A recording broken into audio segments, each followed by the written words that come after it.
संरक्षण और प्रबंध प्राधिकरण विधेयक 2024 पर अपने विचार रखने की अनुमति दी, जिसके लिए आपको धन्यवाद। सबसे पहले मैं माननीय मुख्यमंत्री जी को धन्यवाद देता हूं कि उन्होंने इतने गंभीर और इम्पोर्टेंट विषय पर एक विधेयक प्रस्तावित किया है। हम सब जो है यहाँ विधानसभा में अलग अलग क्षेत्र से चुन के आए हैं और हम सभी का जो लोगों के साथ एक तरह के एक सीधी सी जिम्मेदारी है, सीधी जवाबदारी है।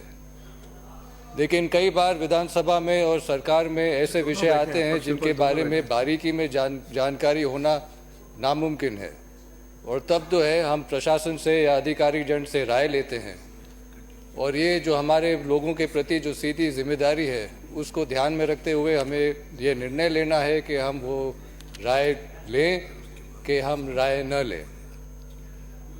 साथ ही साथ एक ये लोगों के जन भावना यह भी है कि जो प्रशासन के तौर तरीके हैं, प्रशासन के काम करने के मापदंड है वो अलग हैं, और हमें जो है यही देखना है कि ये जो हमारी सीधी जिम्मेदारी है वो हम निभा रहे हैं कि नहीं।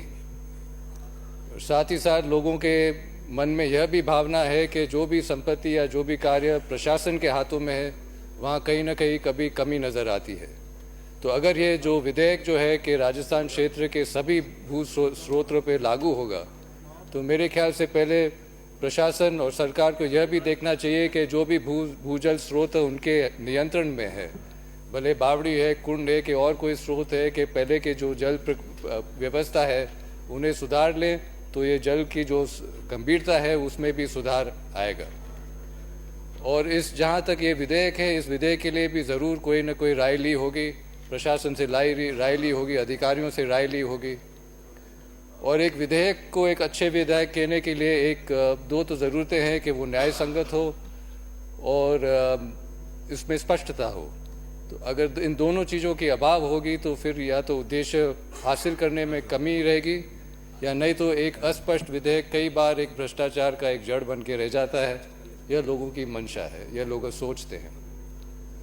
तो अगर हम इनके कुछ खंड देखें, जैसे खंड नंबर 9 में लिखा गया है कि अगर गठन में कोई त्रुटि हो तो इस आधार पे कोई आवाज़ नहीं उठा सकता, प्रश्न नहीं उठा सकता है। तो ये एक तरह से न्याय संगत नहीं मान सकते हैं, क्योंकि इस आधार पे अगर कोई गलत लोग बैठ के या गलत तरीके से बैठ के, गलती से बैठ के कोई निर्णय लें, वो निर्णय भी लागू होगा, और इस खंड पे कोई न कोई कभी न कभी न्यायालय में उसको इस मुद्दे को उठा सकते हैं, उसको चुनौती दे सकते हैं।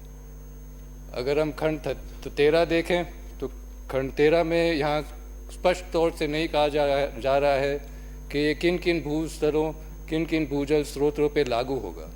क्या ये जो भू स्रोत है जो निजी क्षेत्र में है या सरकारी क्षेत्र में है या कोई और क्षेत्र में है, अगर ये भू स्रोत है लेकिन अगर काम में नहीं आ रहे हैं, क्या उनके भी लागू होगा? अगर भू स्रोत सूखे हुए हैं लेकिन आगे काम में आ सकते हैं, क्या उन पे भी लागू होगा? और ये खंड 13 में ही लिखा गया है, 13H में लिखा गया है कि अगर कोई ऊर्जा का प्रयोग होता है पानी को निकालने के लिए तो इसको रजिस्टर करना अनिवार्य है। तो इसका क्या मतलब यही है कि जो पुराने तरीके से पानी निकाल रहे हैं उनको रजिस्टर करने की कोई ज़रूरत नहीं है? यह भी खुलासा नहीं किया गया है। खंड 13(3)H में हितकारी की बात करी गई। अब भूजल के हितकारी कौन है? भूजल की तो कोई सीमा है ही नहीं, तो किस मापदंड से और कैसे हम तय करेंगे कि यही हितकारी हैं और वो हितकारी नहीं है? अगर हम खंड 14 देखें तो खंड 14 अनुसार अगर आपको भूजल प्रयोग करना है, अगर आप कुछ इंतज़ाम लगाते हैं भूजल निकालने के लिए या बदलते हैं, उनके रजिस्ट्रेशन अनिवार्य है। और आगे जाके यही कहता है, यही खंड में कहा जाता है कि अगर आप कृषि उपयोग के लिए पानी इस्तेमाल कर रहे हैं तो फिर रजिस्ट्रेशन की कोई ज़रूरत नहीं है। तो ये खंड जो पानी निकालने की जो इंतज़ाम है उसके ऊपर रजिस्ट्रेशन है, पानी उपयोग के ऊपर रजिस्ट्रेशन है, किसके ऊपर रजिस्ट्रेशन है। और अगर आप तकनीक बदलता रहे तो पानी खींचने के तरीके भी बदलते रहेंगे, तो हर बार नया रजिस्ट्रेशन की ज़रूरत है या नहीं है।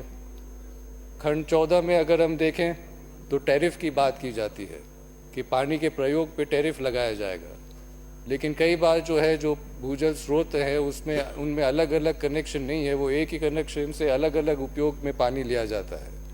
तो तो आप किस तरीके से नापेंगे कि किस उपयोग के लिए पानी लिया जा रहा है, किस तरीके से ये सब तय किया जाएगा कि किस उपयोग के लिए पानी लिया जा रहा है। और अगर आप खंड 19 में देखें तो फिर लिखा गया है कि अगर आप अनधिकृत उपयोग करेंगे तो आपके ऊपर पेनल्टी लगाई जाएगी। तो ये अनधिकृत उपयोग कौन तय करेगा? जो खंड 17 में जो अफसर नियुक्त किया गया है वो तय करेंगे। और 19(1)(i) में भी ये भी लिखा गया है कि अगर आप पानी का उपयोग के लिए आप कोई इंतज़ाम लगाएंगे या उसको बदलेंगे तो उनकी स्वीकृति अनिवार्य है। सिर्फ उन क्षेत्रों में जहाँ स्वीकृति ज़रूरी है, दूसरों क्षेत्रों में नहीं। तो ये कौन से क्षेत्र में है जहाँ स्वीकृति ज़रूरत नहीं है, इसका खुलासा भी नहीं किया गया है। और खंड 21 में अगर हम देखें तो वहाँ लिखा हुआ है कि अगर किसी के ऊपर कोई यह साबित कर दे कि जो भी गलत काम हुआ है उसके जानकारी में नहीं था या उन्होंने सब ख्याल रखा फिर भी गलत काम हो गया है तो उसे निर्दोष पाया जाएगा। लेकिन न्याय का एक फाउंडेशन ऑफ लॉ है, है कि इनोसेंट अंटिल प्रूवन गिल्टी। लेकिन यहाँ तो बात है कि जिसके ऊपर इल्ज़ाम लगाया गया है उसको साबित करना है कि वो इल्ज़ाम गलत है। तो ये तो न्याय संगत नहीं है और एक तरह से एक खराब प्रधानता भी बन सकता है। और खंड 23 में लिखा है कि अगर अगर न्यायालय को इसको ध्यान में लेना है तो जो भी शिकायत है वो लिखित में आनी चाहिए। तो ये शिकायत की प्रक्रिया क्या है? अगर वो जांच अफसर पहले शिकायत करेगा फिर कानून का कोर्ट में जाएगा, इसकी क्या प्रक्रिया है, इसके ऊपर कोई खुलासा नहीं है। तो मेरा यह आग्रह है कि इन जो विषय उठाए गए हैं उनके ऊपर थोड़ा सा ध्यान दिया जाए, थोड़ा सा सुधार हो। और ये बहुत ही महत्वपूर्ण विधेयक है, उसको थोड़ा सुधार करके इसको पारित किया जाए।